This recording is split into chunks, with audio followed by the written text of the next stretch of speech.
Yeah. Uh, Good afternoon to all the participants.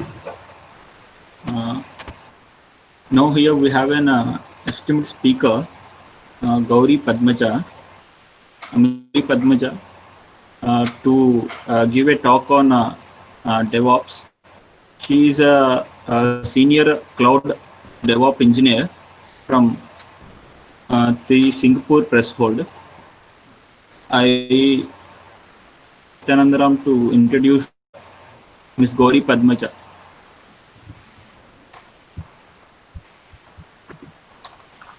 Good afternoon, everyone.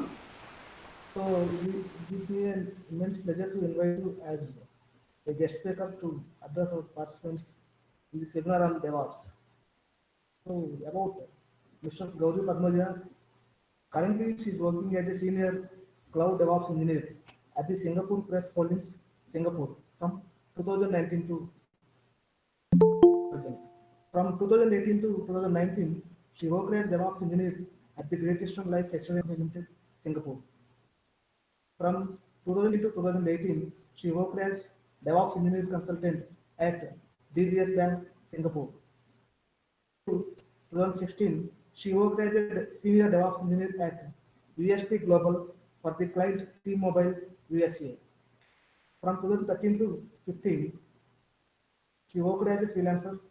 From 2011 to 13, she worked as DevOps engineer tied to in Amazon Development Center, India, for multiple internal services like inbound dock, transportation team, inbound data warehouse team, point of contact in India for any of the above service issues and part of process improvements.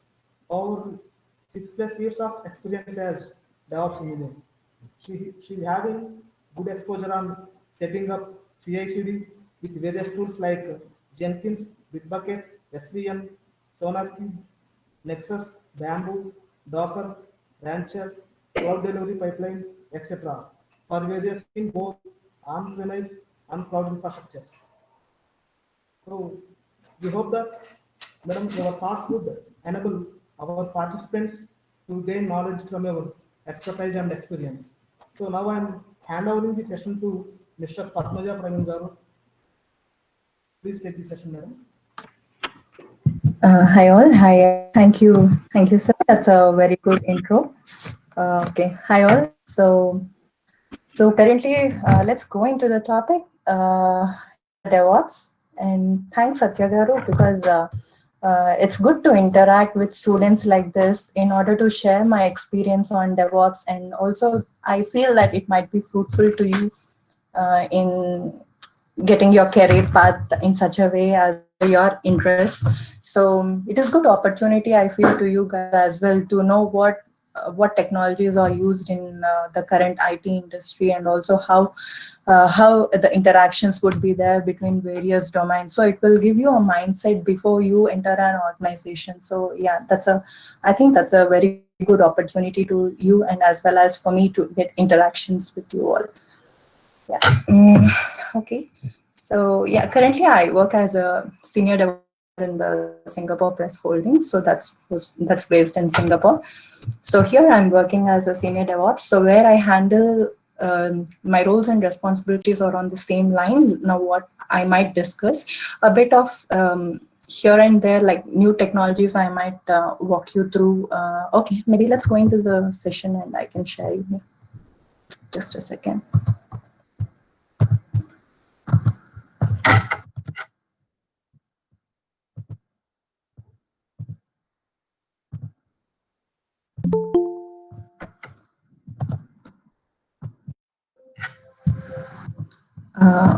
Are you guys able to see my screen? Yes, sir. Yes, ma'am. Yes, ma'am. Go ahead, please.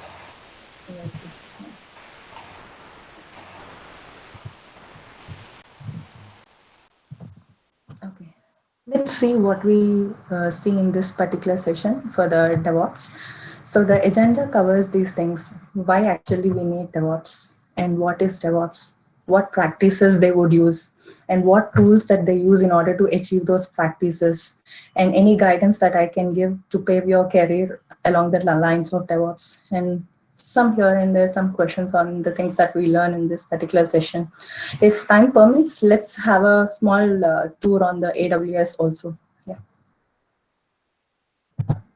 So before I say why DevOps, can anyone in this particular session can share me your ideas or thoughts that you think that you would do if you get into an IT organization?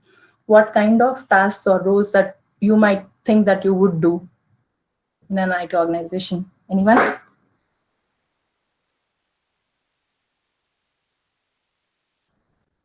No?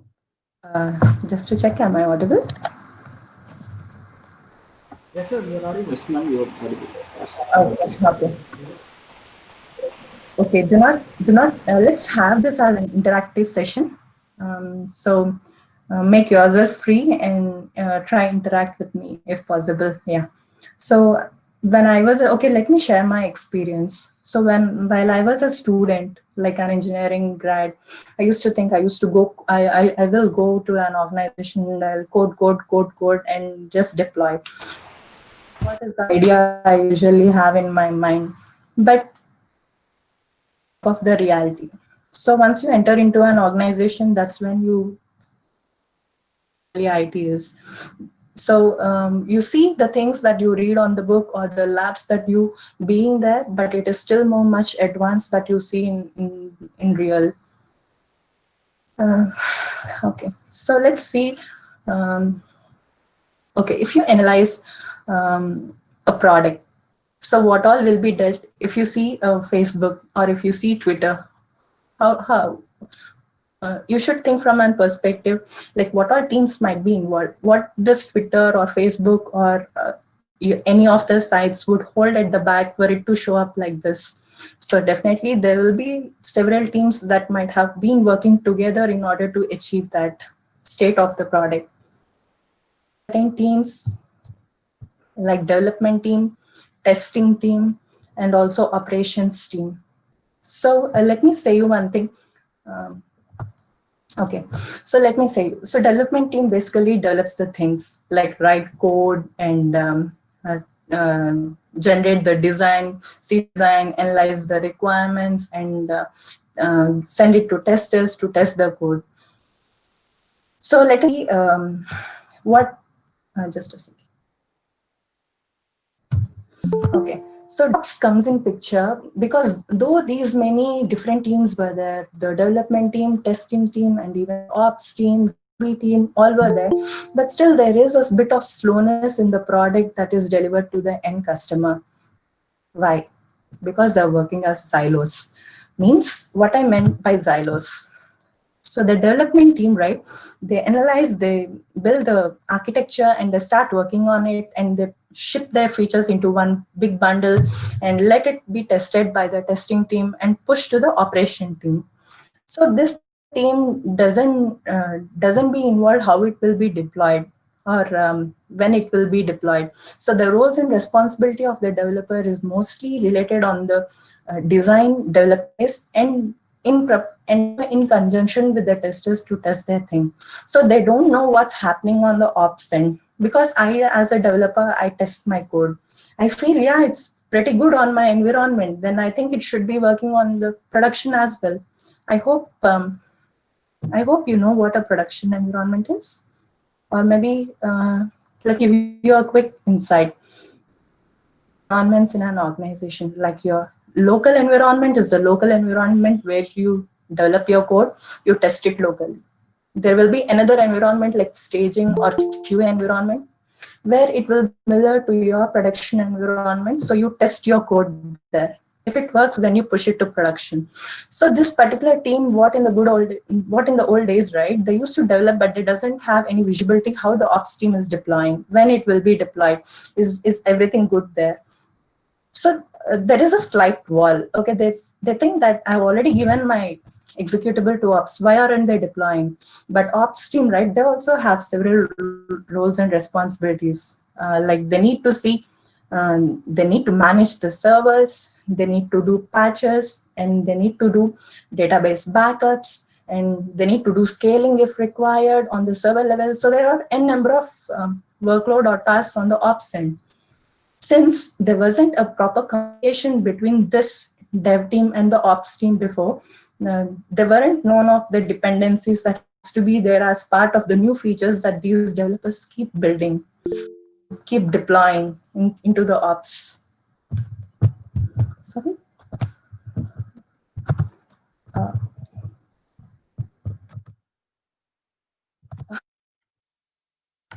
Okay. So there is no proper communication between these two teams. And previously the deployments, right, whatever the packages are released into production or to the client facing environments, right, they were on a schedule basis. Like once in a month, they used to release all the changes. Means you have teams working on 10 different things. They all wait for this particular schedule to kick in so that they can deploy and ship their things to the, they can host their things onto the product environment. So there was a wall kind of thing between the communications between these two and quite a lot of dependencies. So this way doesn't work much, right? Because I want my things, I want my changes to be fast into the production and be seen by all my end users, give them the feedback, and I need to see if it's good or do I need to do the fixes. So this wasn't there. So that was one thing that delays the process. In the meantime, maybe my competitor might have released certain changes and that was very good in the market. So that might affect my company, right? If my product is not as expected to the user's requirement. So that is one big problem. And the other one is, so the mindset. So I hope, right, you must have heard on the waterfall model and the agile models. So which one do you think that is the best model? Has any answer? Or just randomly?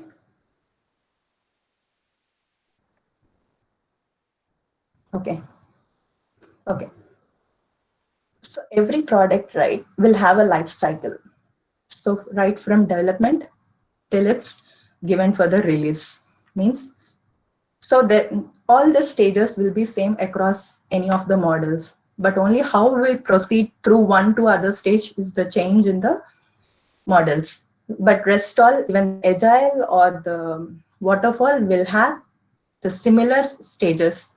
So some say that agile, some say agile is very good to go, but some say waterfall is good.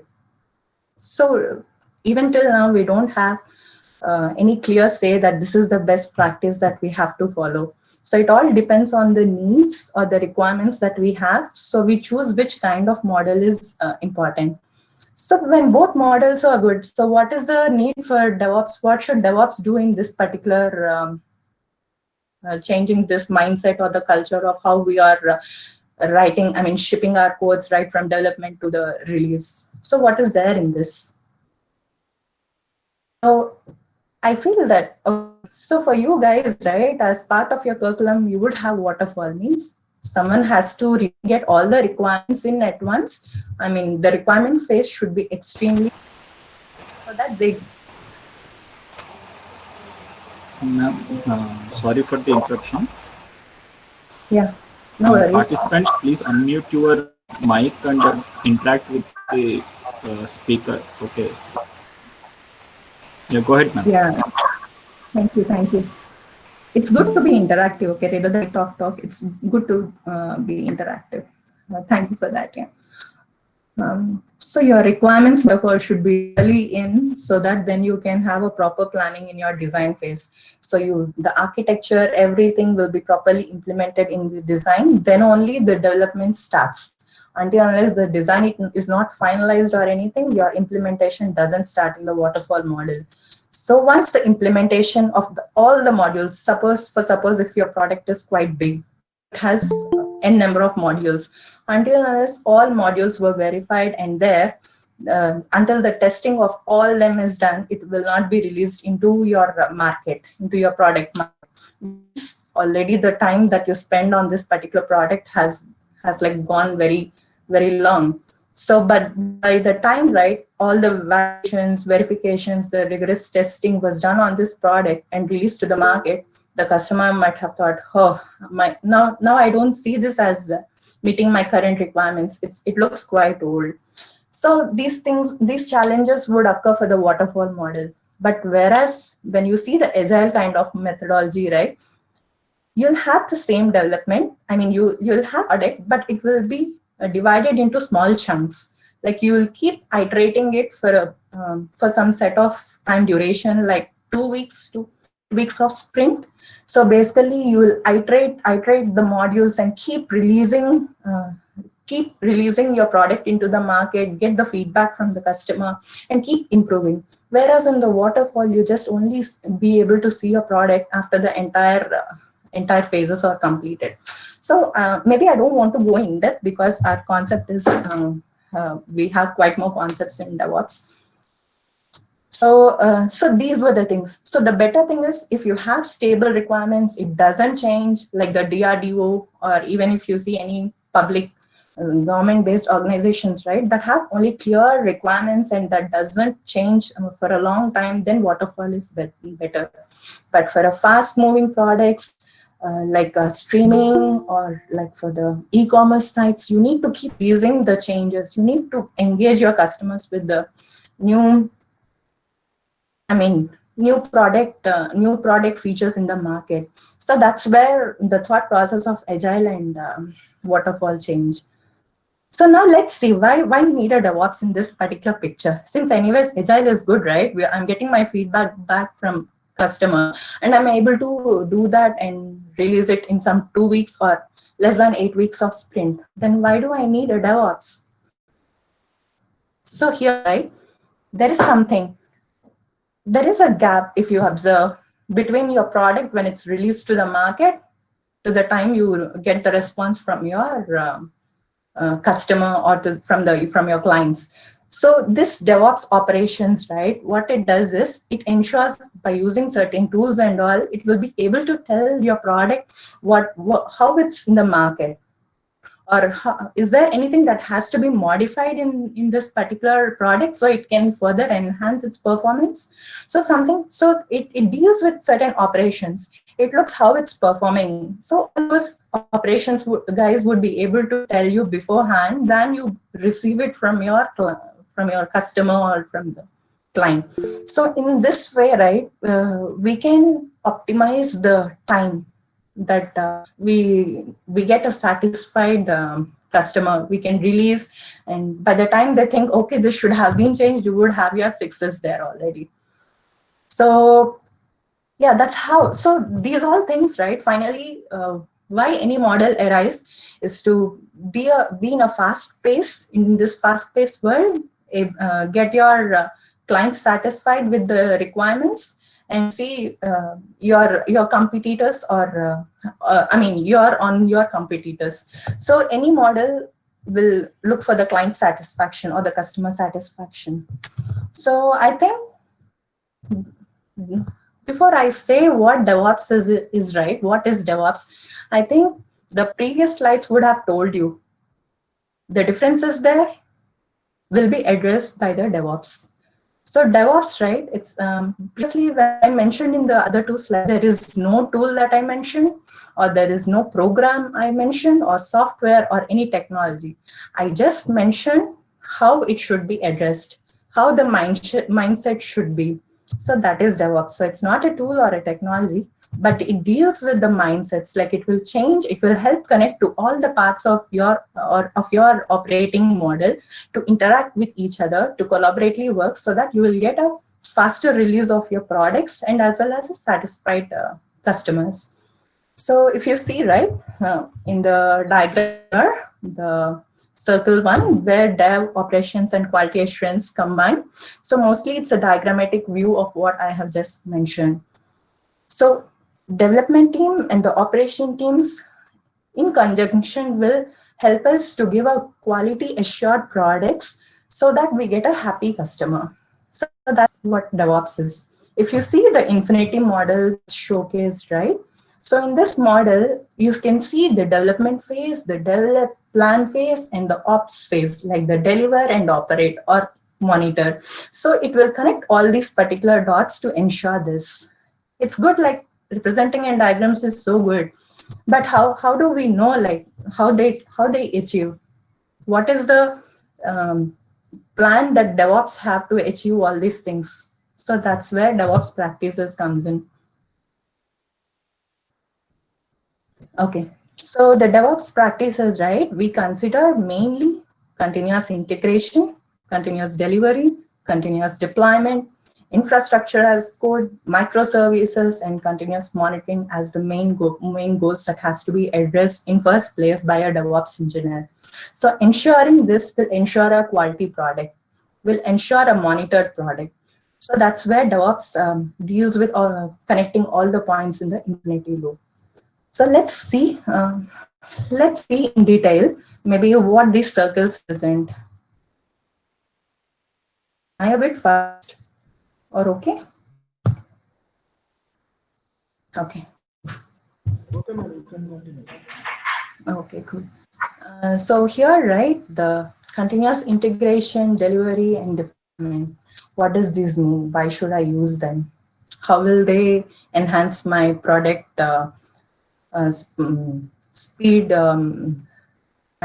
Speed release of my product. Okay.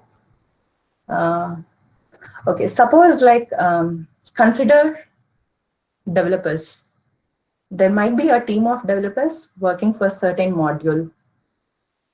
So these modules, right? So a developer A, I have another developer B, who is we both are working on this same module, same file. So I don't know what the other developer is doing. Rather, he does know what I'm doing. So there is a high chance that I might remove some lines that is present in the code and enhance it to another with some other style. Maybe the other developer does it in some other way. So there might be a conflict when we both merge our codes together and we say, okay, this product is ready to go for the testing.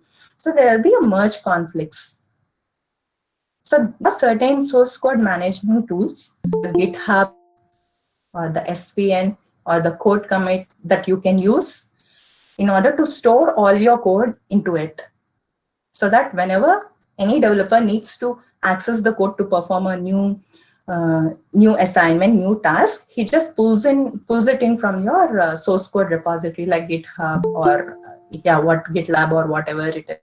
So if I wait, I keep writing my code. Like, okay, next feature also came in. I again keep writing the code. I just increase the number of lines in the code, but I wasn't pushing to the source code repository. So it all sits in my local. So what if someone has pushed and there is updated code in the code repository? I won't be able to roll back all my changes, right? Because what I have done is I have developed quite many snippets. I mean, quite many tasks that were assigned to me already. Reverting back is a difficult task for me. So continuous integration, if it's in place, it will address this kind of issues. Since DevOps goes hand in hand with Agile, it's a practice that developers, whoever is writing the code, for them to continuously keep pushing the code to the central repository so that there wouldn't be any conflicts across the team, provided they do a local testing anyways on their machine provided. So they keep continuously push these changes into the code repo. So that's good. Now my code issues, like there might be quite less, quite less havoc that might be there when a team is big, because I keep continuously pushing. Others who check out the code would have the latest version of the files, and it's good. Now it's going in a good way. But what if this code, right, after build, when it goes to testing, if it fails there? What if it fails there? Again, I need to recode it. I mean, do the fixes. But no continuous integration, right? There won't be testing available right away for me. I need to wait until I click manually something or I assign some tester, please test my code. There won't be any, I don't know what's happening with my changes when it's in the central repo.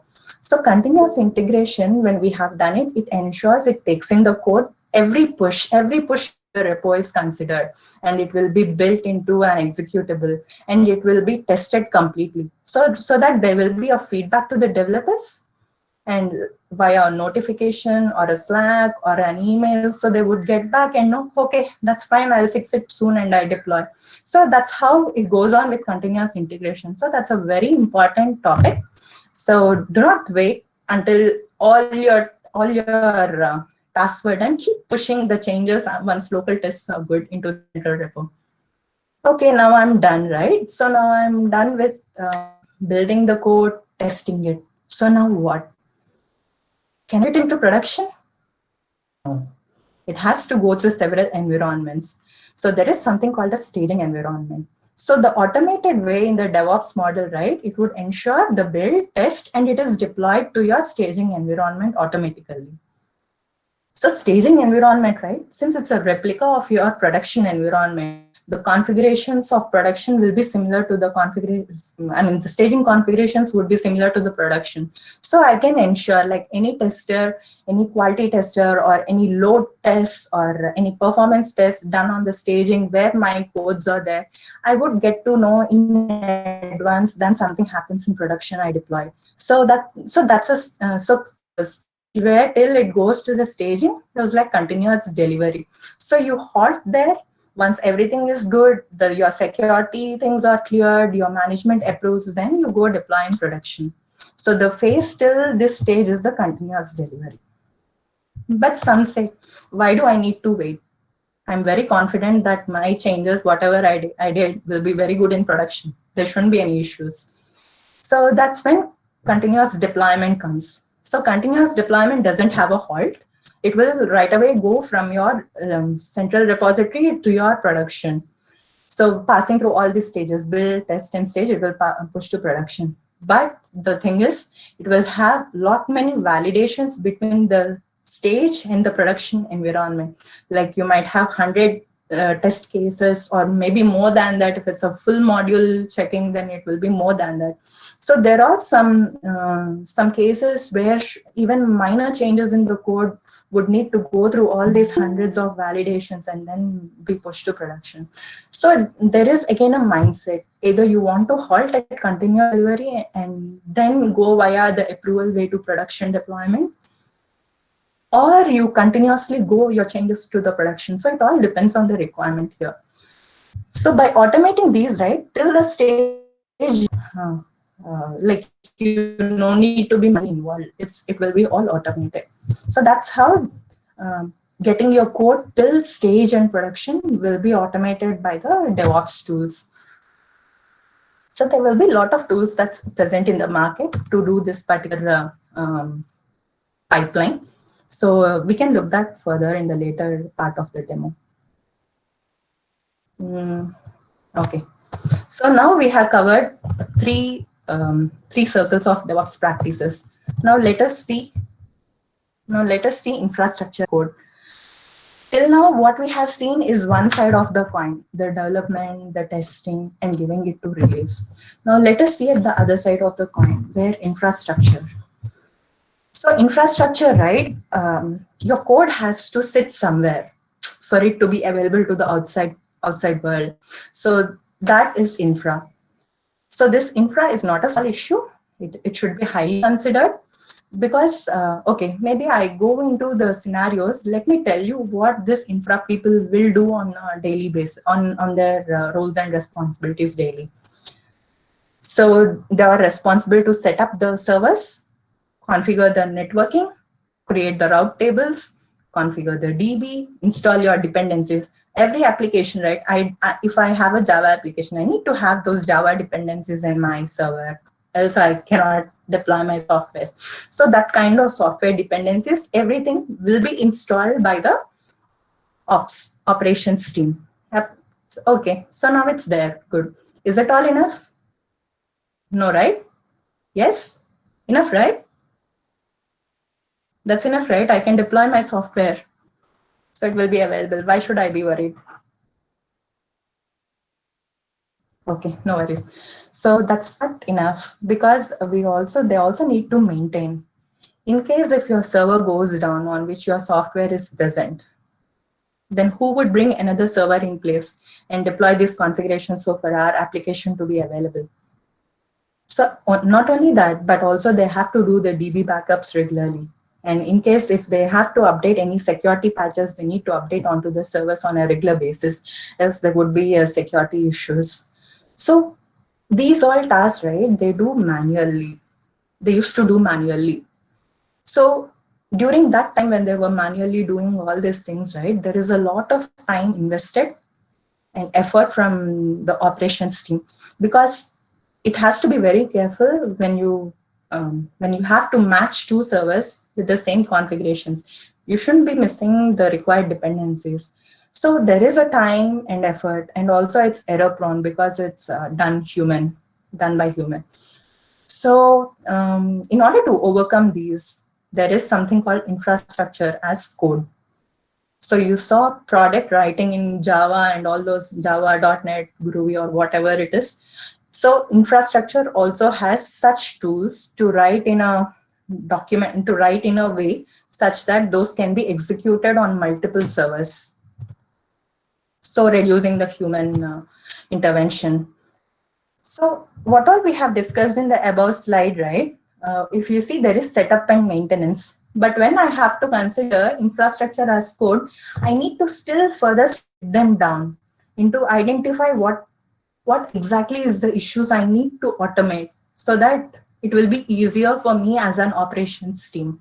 Because by the end, DevOps will only look for a reliable software, reliable product in the market. It shouldn't be impacted by any human or any efforts, any delays caused by the efforts. So strip them down, right? I see infrastructure provisioning as one stage, one state, and configurations on the provisioned infra. Like in the previous step on the infra that I provisioned, I need to configure the other things. That as a second stage, and deploy, maintain the things as a third stage.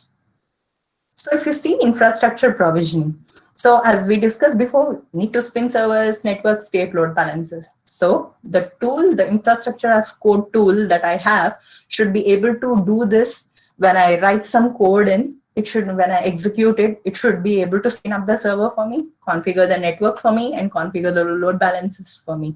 So I don't need to check has it configured all these things or not, because it's mentioned in the file that it has to execute.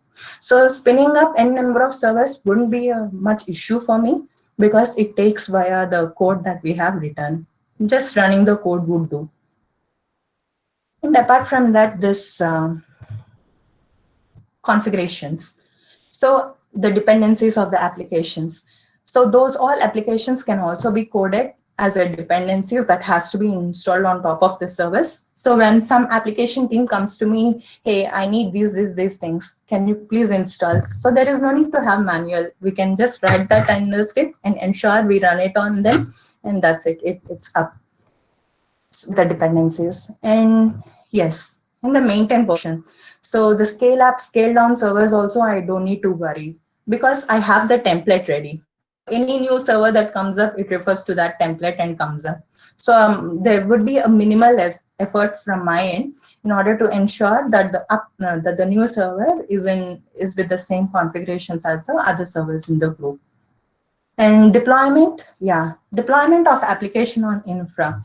So on the infra now as a developer, I will also have reliability. Okay, the new server, though it's up, it would have the similar configurations, and my deployables, whatever is there, would be in sync with whatever was deployed on the other servers. So the application, right, how the application behaves when it communicates with this server will also be the same how it communicates with the rest. So by there we ensure there is an assurance. So okay, there were certain tools in the market like Ansible, Terraform, Puppet, Chef. So you can go through them later. But let me tell you, as I told you before, right, if I split the stages, then there are certain tools that would support for me till some stages and need to have and some other tools to accommodate me till the continuous deployment of the applications. Because in general, there will not be any one tool that will accommodate all your requirements. So in conjunction, you need to have you need to use the tools according to the requirements. So yeah, that is where infrastructure as a code helps us in like speedy the process. Okay. Microservices.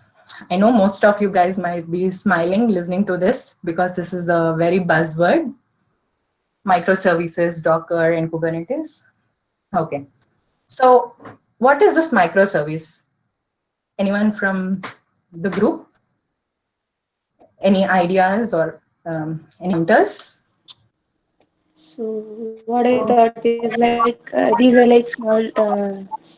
So we will be using our we'll be having some lot of OSs and all these things, right? So what microservice in my case is like we'll be having some small set of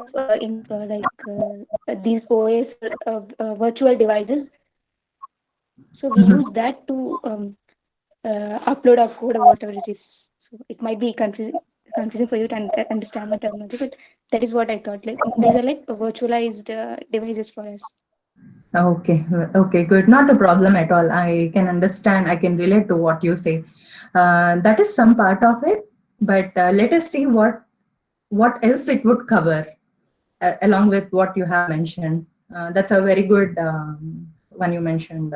I'm pretty not sure of your name, but thank you for this. Yeah. So,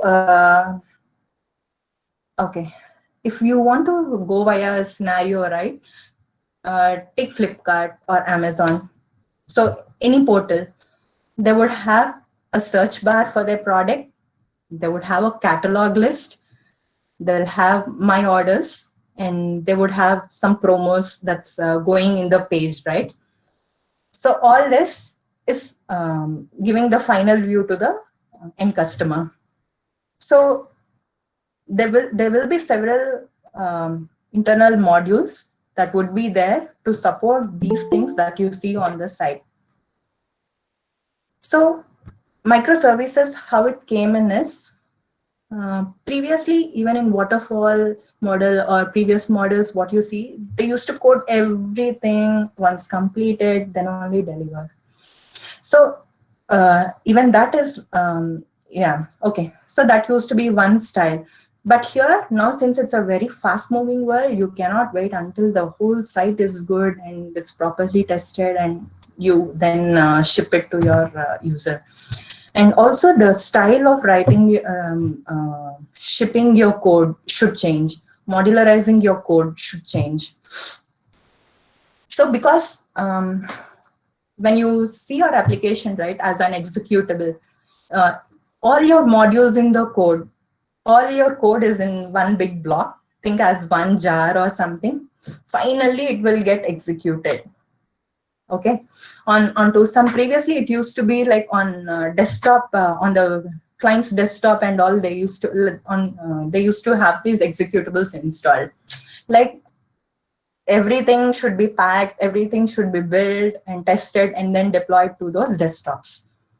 But later on, right, it started like we can't keep deploying onto that end. We have to have a server somewhere where we can deploy all this, but they can keep accessing. Because if any change previously I used to have that deployed on those desktops. But now since I have a centralized server somewhere that can handle my deployable, so that every client or the customer who interacts with my website, right, they can keep getting my updates faster. So from a view of installing these deployables on the machines, on those desktops, they have come further a bit and was deploying onto some server, which is accessible via internet to all the clients and users. But later on, right, if there is a change in some module, then entire code has to be shipped and updated in the server, redeployed in the server, and re-verify everything. So it is a bit okay compared to the previous, but the thing is there is certain time that we lose. Code should be packaged, which supports all these modules. Everything should be packaged and should be pushed to the server. So to address this, right, they came breaking of modules, like your code, your requirement is broken into modules, and the development of those modules were handled separately. Like instead of big chunk that you see here in the code project, they started doing in the small chunks. It is good. Teams are doing it fast. Everyone is coding, everyone is integrating. It is good. But still, how they deploy to the server, to that servers somewhere, right? It's still again one single package. So though it's a rapid development, all things have to be have to come into one particular deployable and execute. So there's also some kind of delays that happen because every testing has to be made and all the other things. So then this concept of microservices has come in. So what if these particular modules that's shown as an application, though we have modularized, it's still as a single application. What if we split the applications itself? So module will become application 1, application 2, 3, 4. So splitting them as applications, I can deploy whenever that particular module is needed. So I can ship it. So with Agile, since we start doing the sprint planning and all, I was able to do my code and my application, that particular shopping cart or that particular module is working good. So I'm good to go. I no need to wait for my other parties like orders or the product search to come in along with me. So I can go individually with my deployments. So that's when they push these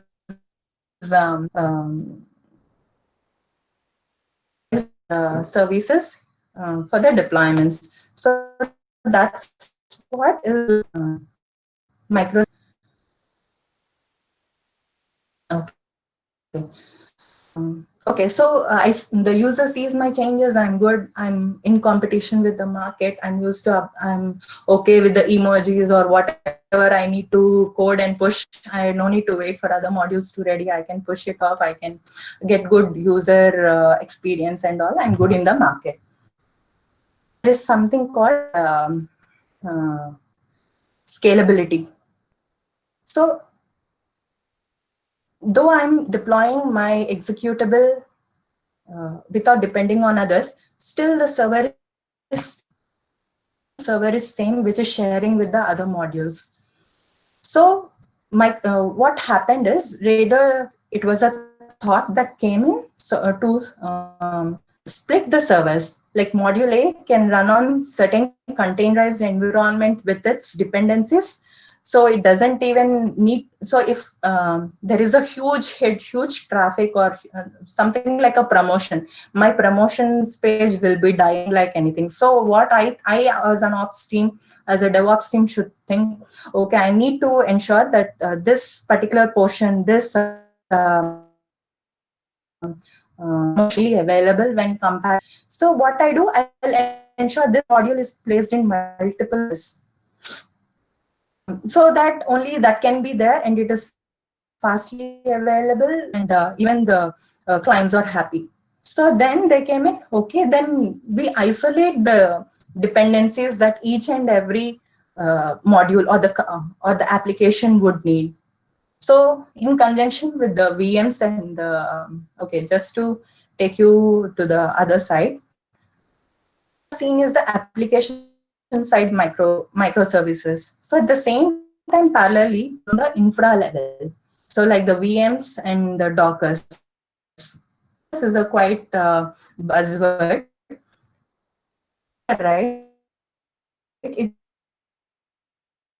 will ensure by having and its dependencies in a container, in a packaged way. So that you go get that particular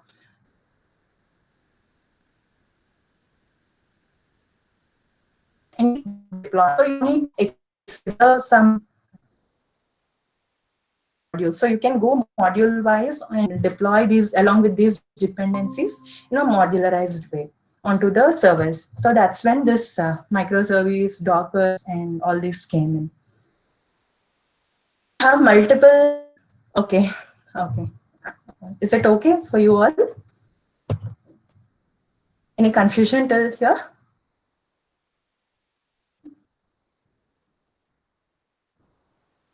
Okay, I assume it's okay. So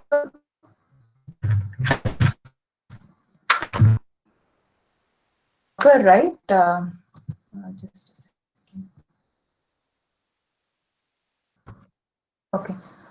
But there, okay, I spin multiple modules of my Docker, of my module in Docker. That in between other containers, right? Like the shopping cart or to the product page or to something. I need to have a communication between all the modules. So Kubernetes will help us with several Docker containers. Like your communication is established.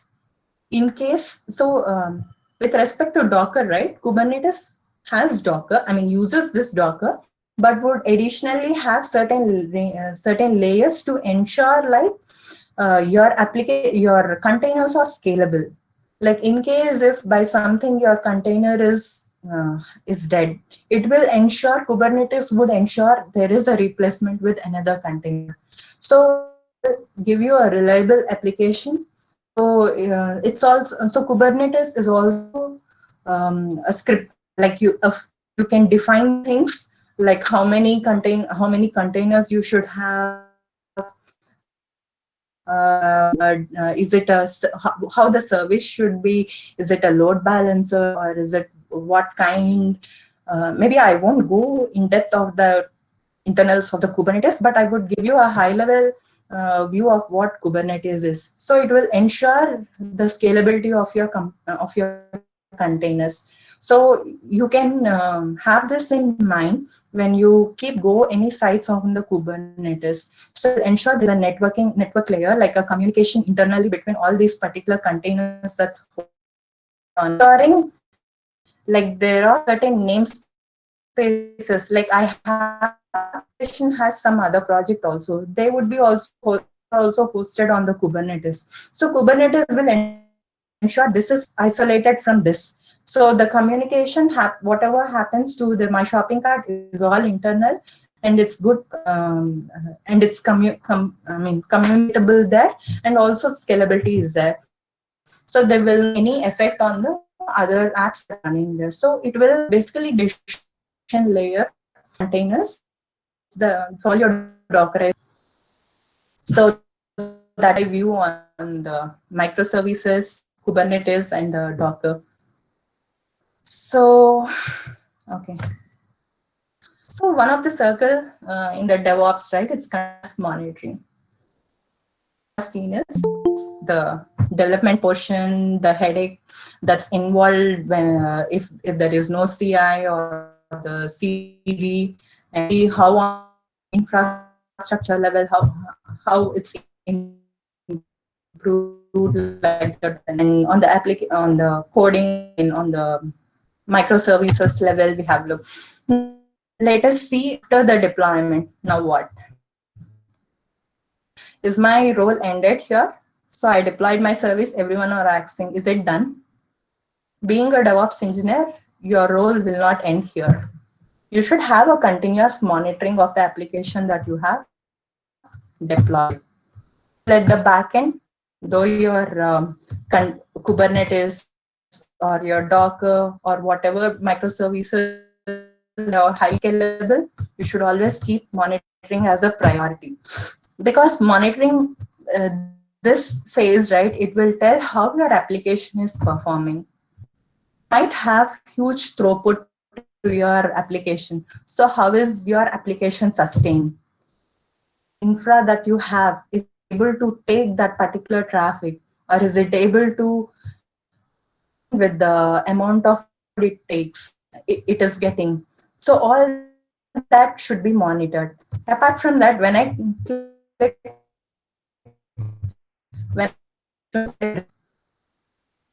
for me, I should even throw a maintenance page if there is some activity going at the back, at least throw something, but rather than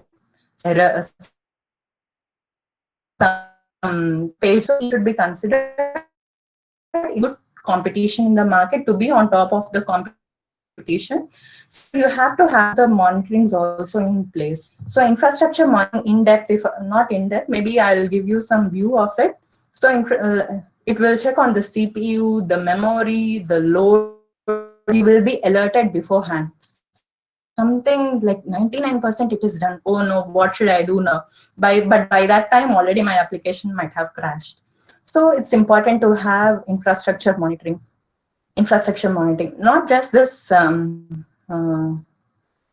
but also to know about your process. What's taking up. So there will be a bit of troubleshootings that has to be done as part of a DevOps engineer. So in order to identify the issues that monitoring tools are throwing.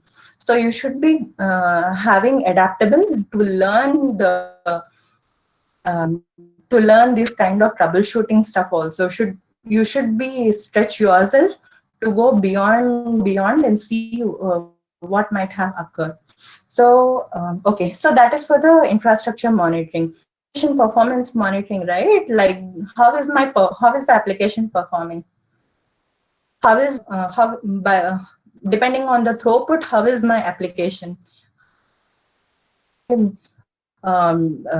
Any delays when it connects to the database, any transactions, how are the transactions that's hitting my site, how are they expected? Is the response time good from my application?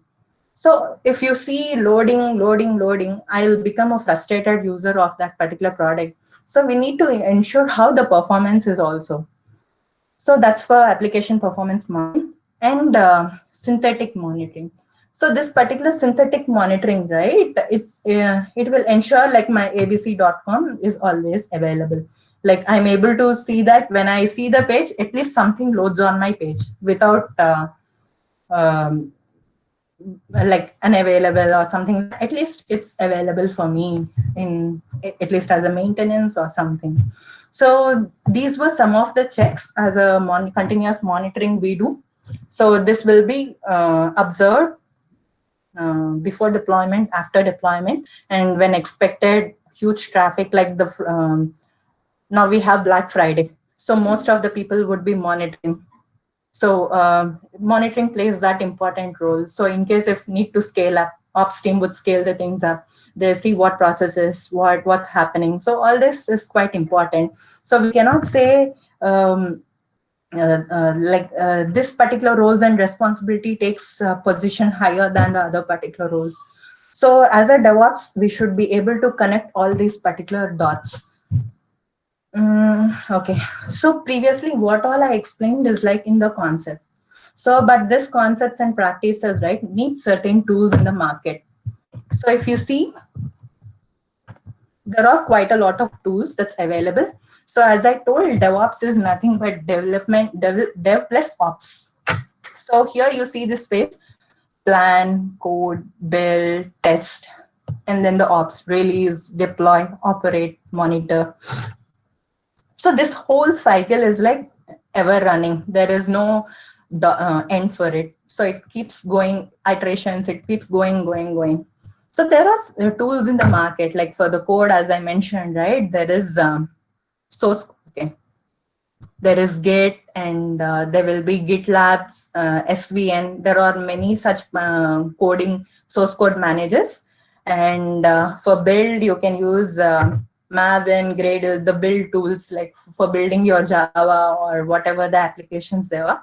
And for testing, we have Selenium, JUnit, Cucumber, all these particular things. So each and every phase has many tools, but it's up to the team to decide on which tools they should consider basing on the requirements they have. And also a must thing is on the budget. So every tool is costly. So we should also consider that, and as well as the features that every tool gives us. So if you see deploy Docker and operate Ansible, Kubernetes, and yeah, like the monitor, Splunk, Datadog. So all these several tools. If you want, there are a wide range of tools. You can interact with the tool guys personally. You can also ask them, you can also get some interactions with them, know what their tool is, analyze the requirements, and then choose the best tool that fits your requirement. So that is where till the monitor we have. Uh, any questions till now? Is it a bit clear?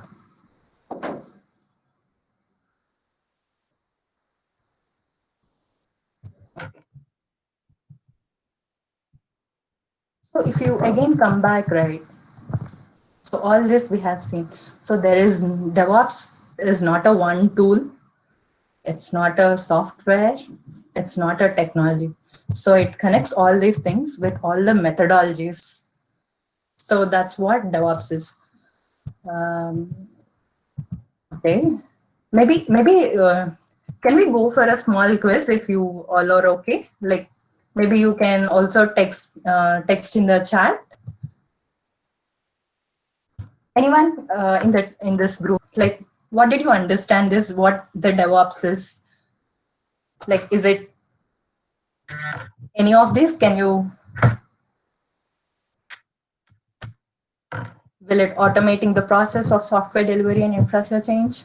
Or is it the developers taking overall operation tasks, or how it is? Like, any guesses? I mean, based on understanding, anyone?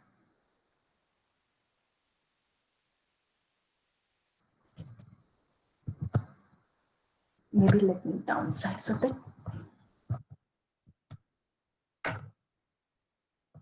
Okay.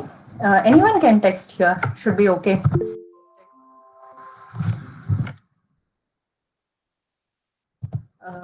Yeah. Maybe, Satyagaru, maybe you can tell me, let me know if anyone texts any option that they.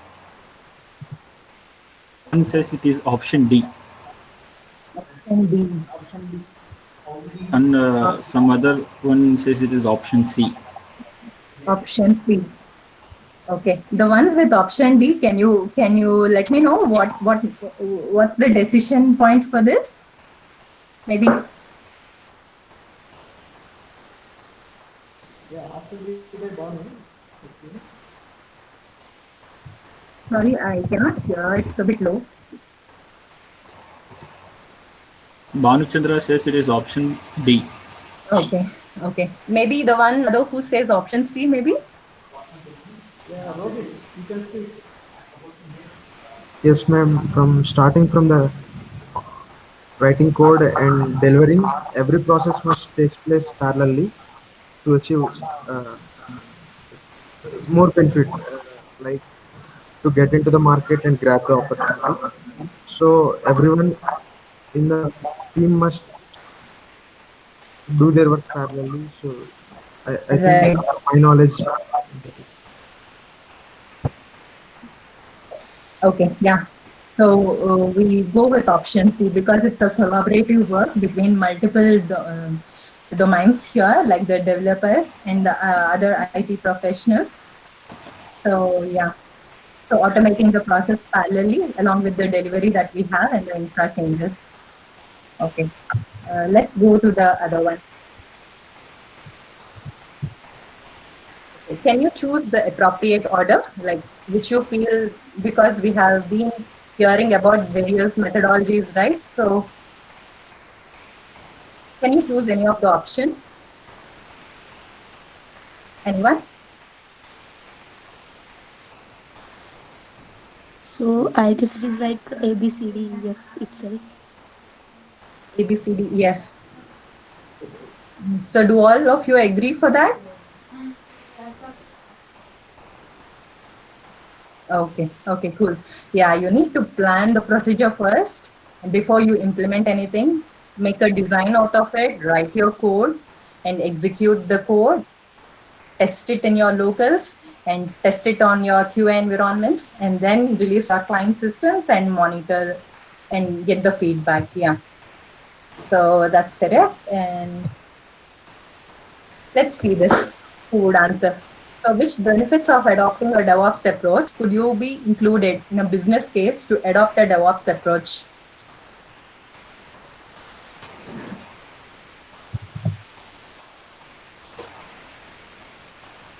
Is it improved deployment frequency, which can lead to a faster time to market? Or is it lower failure rate of new releases? What does DevOps address, do you think? Is it a shortened lead time between fixes I think it should be or the, faster mean time to recovery?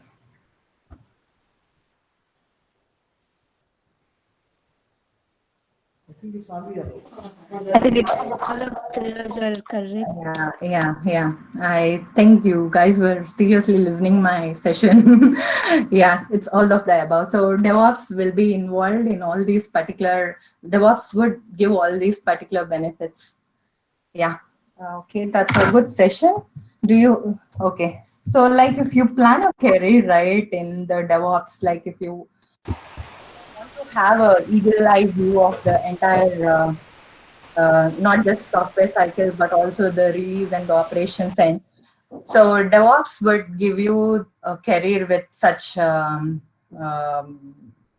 such things. So let us see if you want to become a DevOps engineer, what all you would need to look in, like start looking in from now on. You should have logical thinking to identify any of the issues that you get, or to you should be logical. And also you should know certain scripting languages. Maybe you can start off with shell scripting, Groovy, or Python. Maybe you can just see them, get to know how they how the syntax there is. So doing what would achieve, what is the outputs of certain scripts that you do. Try get a Linux server or a Linux container and start scripting the things, so that even a minor scripts like test checking the OS version or anything, start out with certain scripting languages, try do by yourself, see how you can proceed on. You should be able to have some knowledge into it as a beginner. And you should also know the automation tools.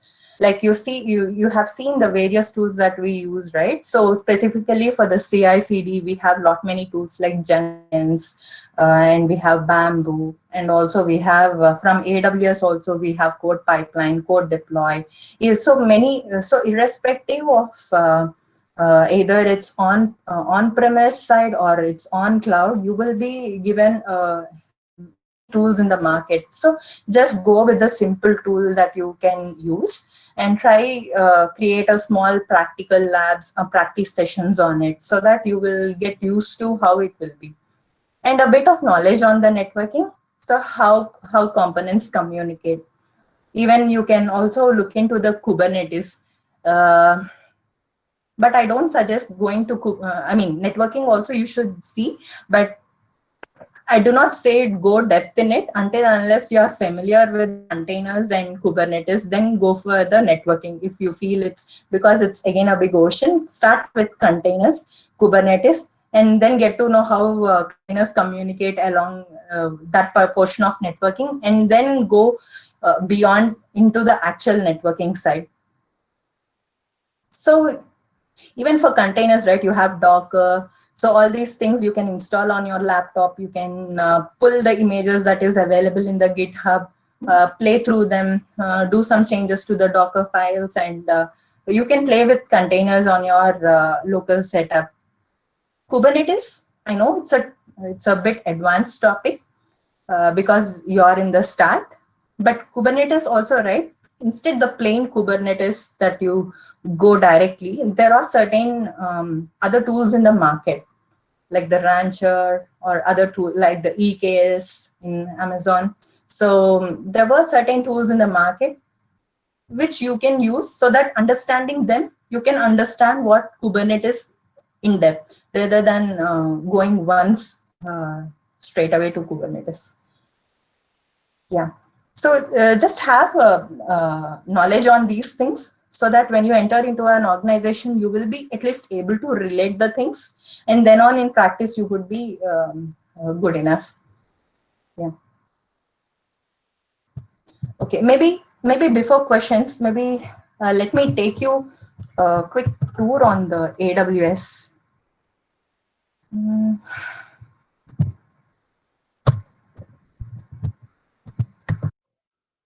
Okay.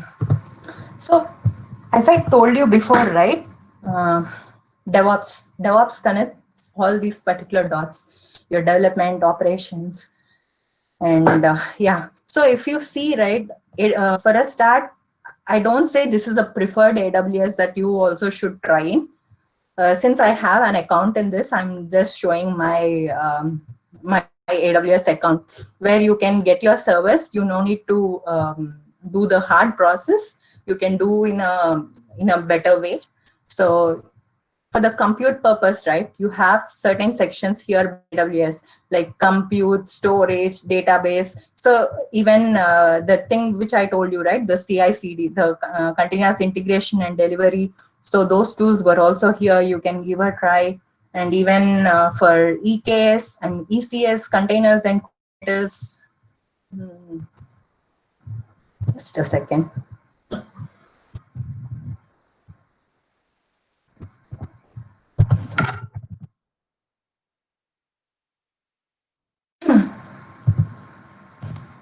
So you have containers is ECS here, Kubernetes is EKS here. I mean versions of the Amazon. So you can use them and you can just spin as needed. Available documentations from all the cloud providers. If you feel setting up your server is difficult, you can always leverage on the cloud, but ensure it comes with some cost. Keep that in mind. Yeah. So let me see how code commit would look for the CI section, right? Let me show you the code commit here.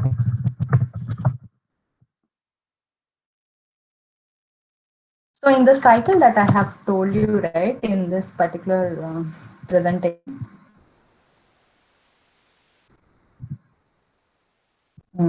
so this particular repo, what you see can be any repo, like any product, GitHub, GitLab, SVN, or anything, Subversion or anything. So you can, for the code commit is the AWS version of that particular component. So you can use this component, create your repository here, sorry, demo 2, and click create. So it creates me a repository where I can directly via the console, I can upload the files. If I have any, I can check in my code here. Else I can write a new file directly, like add file, create file. I can write in the code here. So you can always keep uploading your source codes into code commit repositories, which can work as a source code manager for you. And also you can see for the rest of the components like the build, this whole pipeline, build, test, stage, prod. You also have the components like code pipeline. So in AWS terminology, we say it's a pipeline. Pipeline you can create. This is the name of the pipeline I can create. So it will ask me what is your source code, because finally what I want setting a pipeline is to deploy my code into some environment. So it will ask me where is your source code. If I'm using AWS code commit, I choose this and I input the repo name which I created previously and the branch. Since I didn't have any code in it, it's not displaying me. Maybe I can take any other repo like this demo. Master. Click next. So after your code is in, you should be able to build it. So for the build provider, AWS asks you, do you want to go ahead with the AWS code build, or do you have another tool called Jenkins? So I can go with code build. So it will ask me, okay, you can specify the what are the build dependencies you have. So if you want to build a Java application, you would be needing Java dependencies, right? So you need to tell them, okay, I need all these dependencies. After I get these dependencies, run it. If you have Node, you will have NPM dependencies. So you need to install all those dependencies in the build phase and let it run.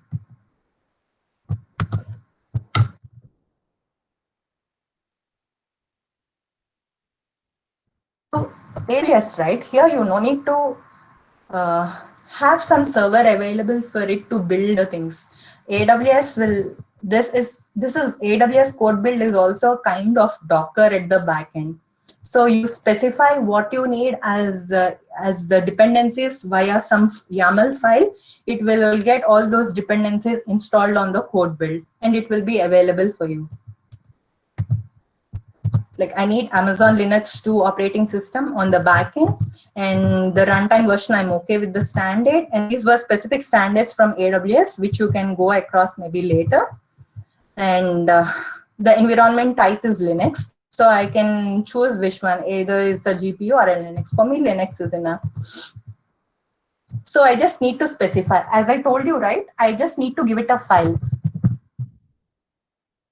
I have a file called buildspec.yaml that AWS code build will recognize.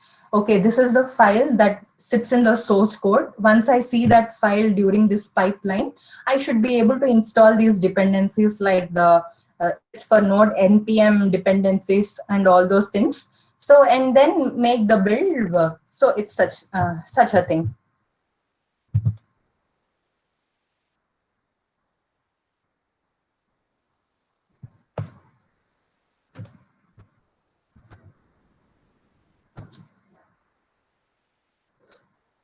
It's taking a bit of time.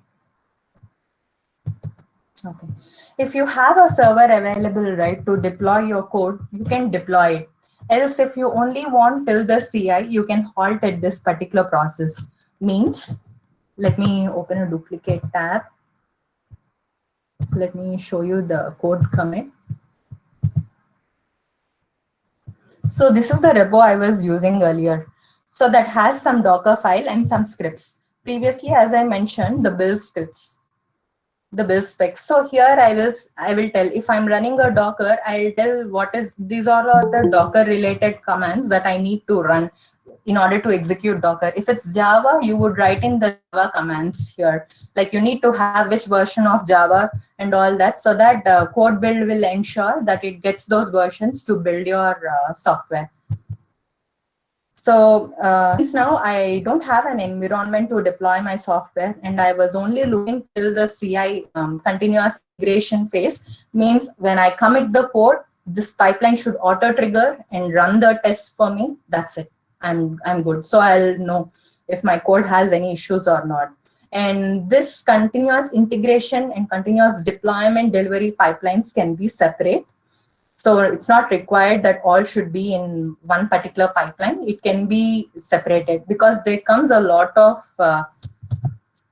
addings to the pipeline, like security scanning and many things. So it all goes in depth when you actually see the scenarios. So it's not just build, test, stage, and to production. You'll also have something called security scanning on your code and all those things. So yeah. That goes. So since if I don't have any deployment stage, I can skip it. And that's it. I'm done with my continuous integration pipeline only. So as soon as I set my pipeline, it executes one round by itself. Like it will get the code, do the build, and see the test on it if I have any test cases in my repo. So if you see, it's executing. So in AWS, right, you have quite many options. As a fresher, like to understand how the components work, you can check EC2. EC2, what is S3? S3 is nothing but a storage where you can place your dependencies also, your files, apart from the source code, right? Whatever you have some for your website, if you need any static photos or something that has to be stored somewhere, you can use this particular storage locations. It also has the database components, which you can see through, like when you get to see any other documentations from AWS, and use any of these components.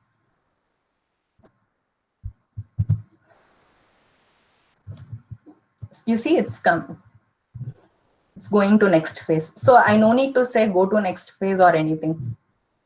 So it just goes on. If I change something in the code commit, again, it will be re-triggered. So for instance, Let me add one more file. Create file. Test commit.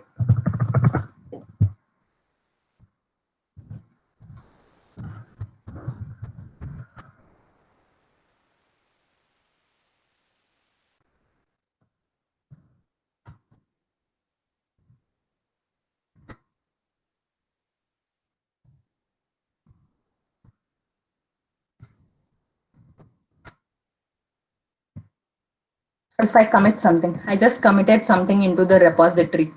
So let's see if the pipeline is auto triggered. Let me refresh.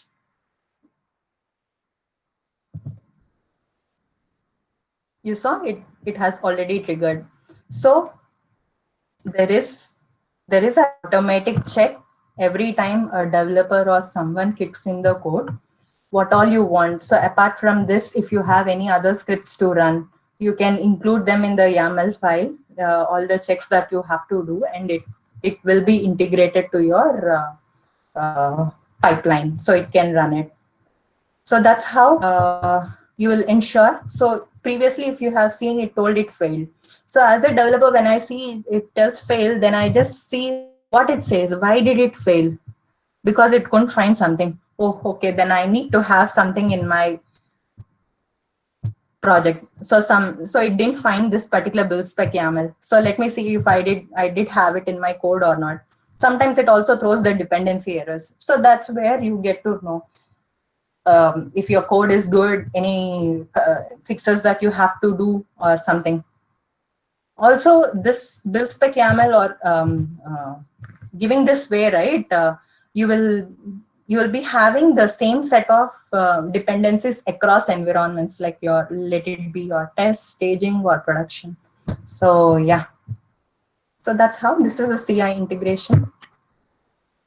So you can keep checking the things here whenever you, I mean, if you have any accounts in AWS, free accounts. Yeah. Okay. Any questions? Like,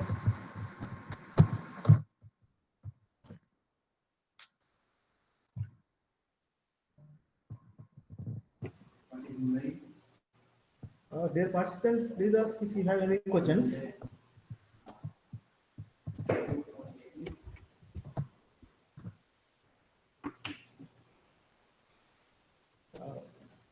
Okay, if you have no questions, then it's okay. You can text me if you feel. Yeah. thanks for this valuable information, madam.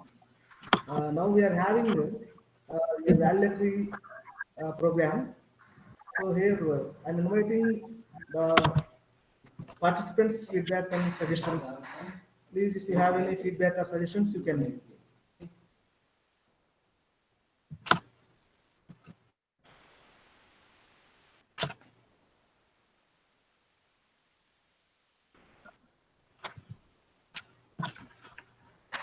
Okay. If you don't have any feedback or suggestions, so here I'm handing over this session to our HOD, Abdulaziz, to convey his message.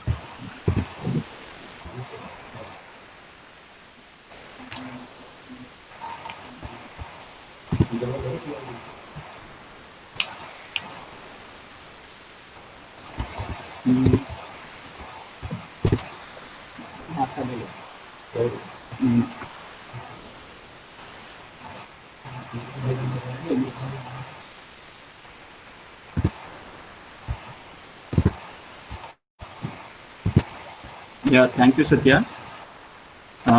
First of all, I would like to thank our esteemed Mr. Puneet Reddy, Mr. Bhanuchandra, Mr. Satyanandaram, Mr. Praveen Kumar, and Miss Gauri Padmaja for making excellent presentations and making this webinar interesting and meaningful. I am sure that all participants have taken note of all your suggestions and benefited. Now, I take an opportunity to thank all our administration, right from Honorable Director, Professor K. Sandhya Rani, Administrative Officer, Mr. Mohan Kishan Chaudhary, Dean Academics, Dr. G. Ramesh, and Finance Officer, Mr. Sudhakar Reddy, for their encouragement and support towards the webinar. My heartfelt thanks to Power Supply and Electrical Maintenance Coordinator, Mr. Dinesh Reddy, and IT Infra Coordinator, Mr. Satyanandaram, and his team for continuous support to make the webinar success. I thank HOD IT Department, Mr. Gyan Venkat, for their suggestions for the webinar. My special thanks to Mr. Satyanandaram, convener of this program, for all his continuous efforts to make the webinar success. Actually, without him, this could not be materialized. He is the person from the beginning to the ending, looking after everything. I thank all the department faculty for their suggestions and continuous support to make the webinar success. Last but not least, I thank all the participants attended for this webinar, and I hope all the participants get benefited with this webinar. In future, I hope these kind of webinars will be coming up from the Department of Computer Science with your all support. Stay home, stay safe. Thank you all.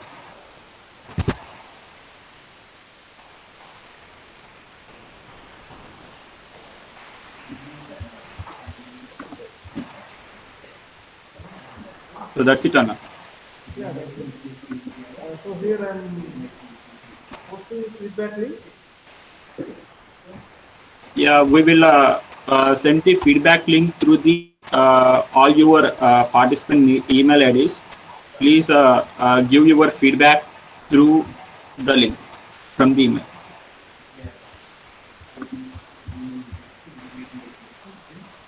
Okay, thank you.